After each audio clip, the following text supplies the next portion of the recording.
Hi, I'm Johnny, and on today's episode of the Hexy Beast, we're going to be doing a solo review of this game right here, Furtherance. I just want to say before we start, I was provided a review copy by the publisher, but this is not a sponsored review.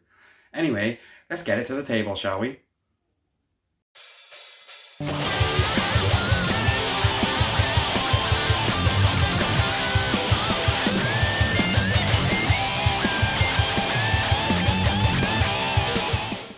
So let's take a look at the back of the box. Furtherance is a 1-to-4 player strategy game where players use their workers to customize their kingdom through building construction, tactical combat and item acquisition. By capitalizing on market opportunities, each ruler strives to build the greatest kingdom of all time, acquiring and keeping victory points to emerge victorious. Okay, the first thing we want to do when setting up the game is to set everyone's health marker using these nice little translucent counters. And that is everyone on 10 HP. Then we're going to take the green translucent marker and place it on the 0 spot on the VP track. Okay, so now what we need to do is set up the decks for the market offer. The first thing we've got to make sure is with this units deck that we remove the arsonists, as these don't actually have much effect in a solo game, so we just return these to the box.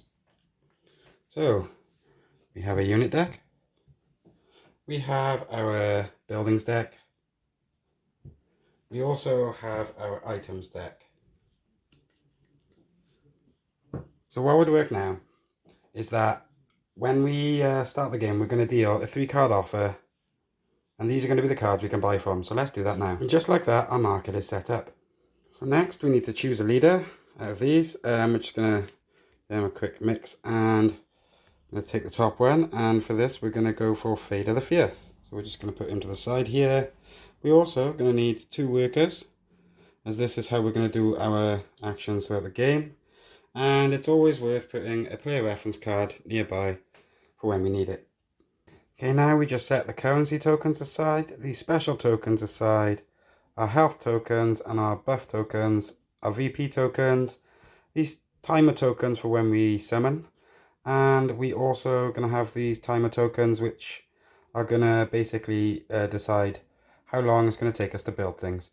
Also, because we're playing solo, we're going to grab a bunch of these. We're going to grab 16 of them and place them over on the opposing fortress. So because we're going to be playing on the easy mode, I'm just going to place 16 of these time tokens on the opposing fortress, the one that's directly opposite us. Let's not forget to give ourselves 4 coins to start off with as well. Now we're pretty much ready to start the game. So let's have a look at our leader card, Fader the Fierce. You may move and attack with units the first turn you play them. While units are inside your castle, they get +1 strength. Okay, so this is good because our units won't get summoning sickness when we bring them out. So let's get started. Okay, at the start of your turn, you basically get to use your workers to perform actions. And the actions you can perform are to mine, which is to collect 4 gold, to use the market, where we can buy up to 2 items. We can build to start building. We can develop to remove 1 hammer from a building that we've built. We can recruit to buy units. And we can do research, which I'll explain when we use it. So what I'm going to do this turn actually is I think I'm going to we're going to mine and we are going to research. Okay, so I'm going to use the first worker to mine. This will get us another 4 coins from the bank. So that's 1, 2, 3, 4, giving us 8 coins in total. The next one I'm going to use to research, which is basically where we draw 3 cards off the top of this deck. We can choose to place one in our research pile, and we can cycle one to the bottom of the deck. Okay, so the first thing I think I'm going to do is actually take one of these lancers into my research, and I will put this on the bottom and this on the top. So let's do that. So we got this on bottom, this on top. You'll see why that's important in a minute. So I'm just going to place this unit into my research, which I'm going to keep by here. Okay, so now the enemies would activate, starting with this one here, and if there were no tokens on this one here. Basically, at the end of each turn, one of these tokens will move across, and they will work as our time in the game. So the way enemies are going to draw, first they're going to draw from their own research, which they haven't got yet, because They haven't had any cards discarded for them. So they're going to draw off the top of the deck. And the unit they're going to spawn is a Lancer, because if you remember, we put this on top of the deck. When a unit comes out, place one of these blue tokens on it to symbolise that it cannot be activated this turn. Anyway, just move our time token over, and now it's back to my turn. Okay, so my goal in a solo game is to gain 4 victory points, which is to move this counter over to the number 4 space before my fortress gets destroyed by its HP getting reduced to 0. Enemies will keep coming down. For the sake of solo, these walls don't count either. So instead of having to go through the center in the solo game, they can run straight through. So let's just get on with my turn, shall we?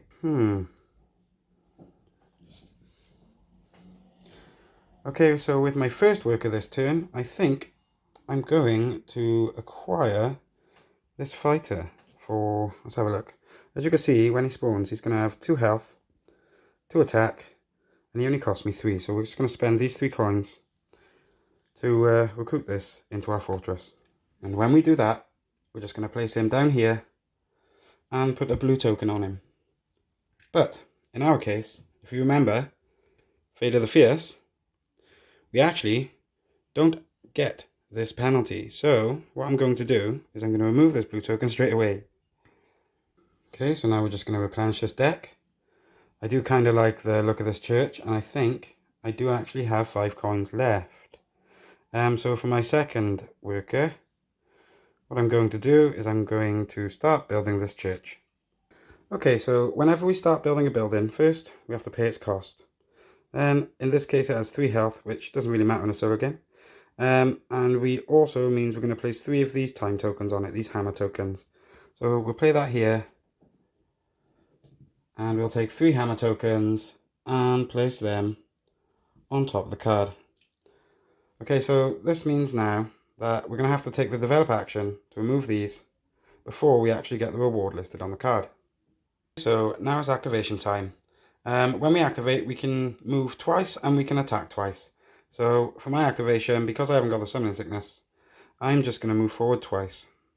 It's probably not a smart move, but I'd rather get into combat quickly. This brings us back around to the enemy phase. And because he's now waited, we can now remove the blue token, and he will also move twice and attack twice. Notice he's going to hit me for 3 because all damage happens simultaneously. Also notice we keep these cards orientated towards the base they belong to. So if we look at this guy, we have 3 hits, 3 health, and he may move after attacking. He can also move 3 spaces. So what he's going to do is he's actually going to hit me for 3. And because combat is simultaneous, I'm also going to hit him for 2. I'm going to die, but he's going to be left with 2 health. Oh, not a good start. Okay, this fight is now going to be discarded. Okay, so same as before, we move one of these over.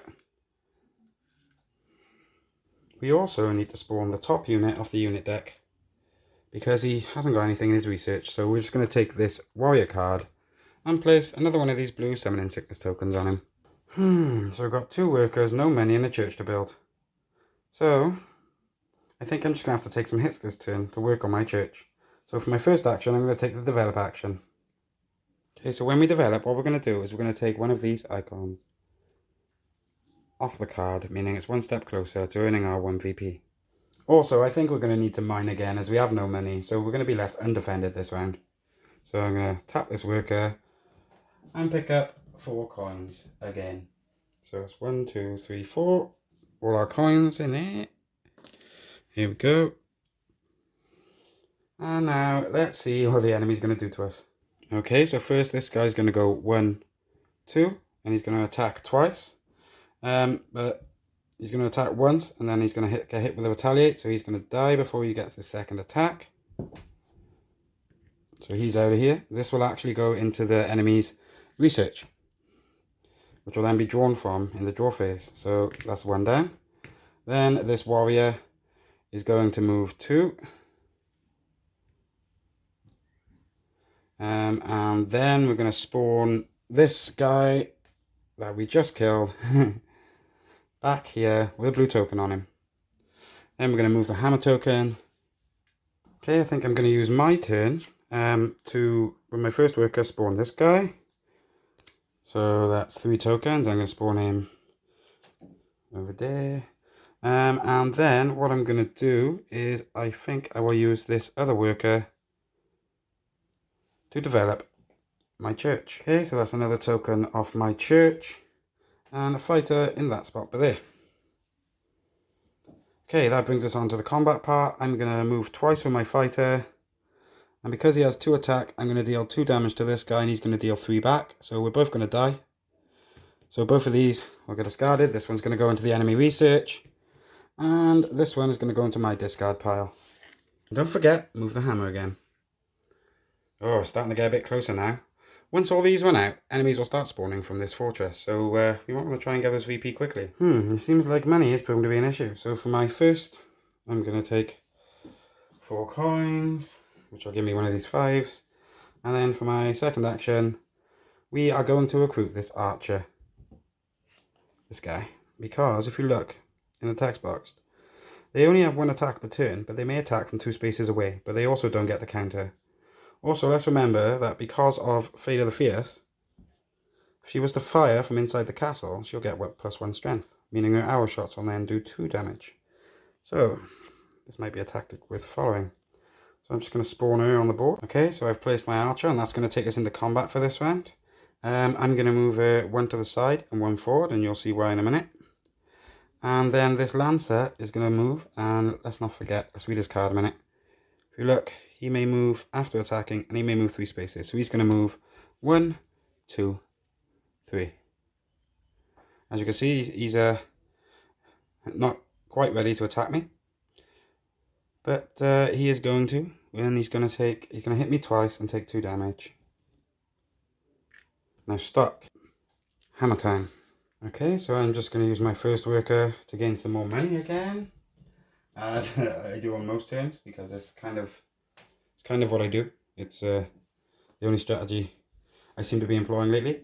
And we're also going to use my second worker to finish developing the church. Okay, so that is the final hammer token of the church. Congratulations, we got our first VP. We'll move this one up the track now. Okay, it's back onto our combat phase, and notice the archer has actually got ranged, so she can fire from 2 spaces away. This is 1, 2. Also remember that Fate of the Fierce gives us +1 strength when we're inside the castle walls. So that means I'm going to fire on this for my 1 attack for 2 damage, and it's going to get gone.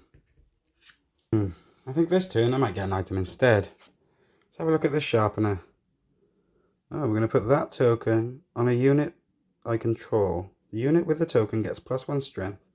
Move the token at the end of the turn. Okay, so I'm just going to spend my 4 coins doing this. There we go. And then I'm going to take this itty bitty sharpness token, and I'm going to place it on top of my archer. So she's now going to have +1 strength from the castle walls, and she's also got +1 strength from the token, meaning her attacks are now actually worth 3 points. And with my second worker, we get some money again.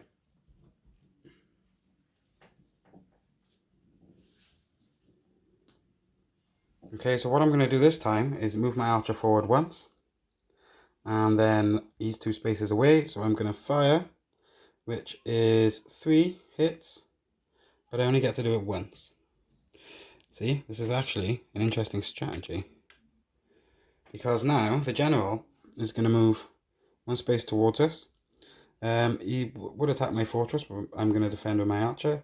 He's going to hit my archer for 4. He's gone. But that 1 retaliation meant that the general was also put into the enemy's research pile. So that's that. Okay, now we're going to spawn another unit. And those generals come back out. Typical. Okay, we seem to be keeping him at bay so far. Okay, so this is the last turn I'm going to do before we go back to the table and I tell you what I think of the game. So what I'm going to do is I'm going to gain another 4 money, which will leave me with 8. And then I'm going to explain to you how my little research pile works. Okay, so remember we did that research action earlier? What that means is we can basically recruit this unit, anytime we want by spending a worker. We basically just kept it aside for ourselves. As you can see, he's a cost of 7. So what I'm going to do is I'm going to spend 7 of the 8 coins I've got and use my worker so that I can place this guy ready to go. And then he's going to move 1, 2. Then General's going to move 2. Then we're going to spawn from the research again. And I think you get the idea now. So, of course, the General is now going to attack me twice for 2, but I'm going to hit him back for 3. So he's going to go hit me twice for 2. And I'm going to hit him back for 6. So General goes back into research. Okay, so that's pretty much everything I'm going to show you from a gameplay perspective. Let's get back to the table where I'm just going to tell you what I think of the game. Okay, so now that you've seen some gameplay of Furtherance, I'm going to tell you what I think. First of all, I'm just going to mark it out of aesthetics, and aesthetically, I find it quite pleasing. I quite enjoy the storybook look of the art on the cards, although I do know it can be divisive. My only criticism with regards to the art is the font choice, as sometimes I find that hard to read. But like I said, overall, I think it's a very pretty game. The board is very pretty. It comes with some nice translucent track markers, and so I'm going to give it, for aesthetics, it's going to get an 8 out of 10. So now let's move on to the gameplay, and this is where I think the game actually shines quite a bit, because even though it plays quite quickly, it has a lot of strategic depth. The way that you really have to choose which path to victory you're going to take, because those victory points are actually really hard to get. I also find that the way that the hammer tokens tip down in the solo mode, it really did increase the amount of tension, and by the time you're at the end of a long game, you'll find that the board is just full of other cards. The research is also another nice feature that I enjoy, because it means that the armies that your enemies generate tend to have a bit of personality, as they tend to respawn the same like couple of units over and over, unless they get more units on the board, of course, when they draw from the recruitment deck. So for gameplay, I've decided to give this game 8 out of 10 also. Now we're going to be moving on to accessibility. To be honest, I found the rulebook was actually really well written. I think accessibility-wise, the only thing that would have let it down a small bit, and that was because there was a rule about removing the arsonists from the game that was actually in an errata and isn't in the rulebook. But I imagine if and when there's future printings of the game, we're definitely going to see that added into the book. So for accessibility, I'm going to give that an 8, and I also want to give it bonus points for these because I find these quite functional. These translucent counters should be used in a lot more games, so I've given it 0.3 points just for including these, because I found they were actually a very pleasant thing to use. So that gives the overall score an 8.3. That's a very good game. That means I'm going to be playing it more, and I look forward to actually winning it more often, because I find it quite challenging. And in the same way that Ryan from Ryan and Bethany said, it's like soccer. The points, you don't see them that often, and it really does make them worth so much more when you do actually get them. So anyway, if you like what you see, please feel free to smash that subscribe button up there and check out another one of my videos up here. I've been Johnny, you've been watching the Hexy Beast. This has been Furtherance, and stay hexy everyone.